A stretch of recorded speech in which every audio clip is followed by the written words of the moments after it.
Hi hello friends, சாஸ்திரமும் சமையலும் நம்ம சேனலை சப்ஸ்கிரைப் பண்ணிட்டு பாருங்கள். திராட்சையின் மருத்துவ குணங்கள். திராட்சையை பார்த்திங்கன்னா ரொம்ப உடம்புக்கு அவ்வளோ ஆரோக்கியங்க.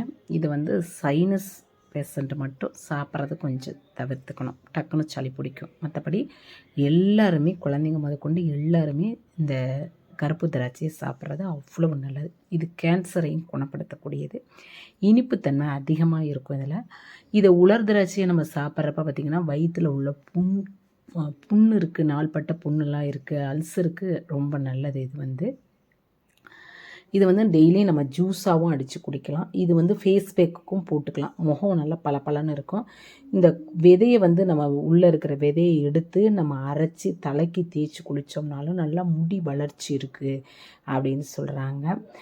திராட்சையில் நிறைய கெமிக்கல் அடிப்பாங்க, இதில் பூச்சி தாக்காமல் இருக்கிறதுக்காக. அதனால் நீங்கள் திராட்சையை பயன்படுத்துகிறப்ப கல்லுப்பு மஞ்சள் போட்டு நல்லா வார்ம் வாட்டராக நீங்கள் அதில் வச்சு ஒரு 15 நிமிஷம் 20 நிமிஷம் வச்சுட்டு அதுக்கப்புறமா இந்த திராட்சையை நம்ம எடுத்துக்கணும். இதில் சைனஸ் பேஷண்ட் யாராவது இருந்தாங்க அப்படின்னா, சளி தொல்லை இருக்குது அப்படின்னு இருக்கிறவங்க இதை நீங்கள் சாப்பிட்றது கொஞ்சம் அவாய்ட் பண்ணிக்கணும்.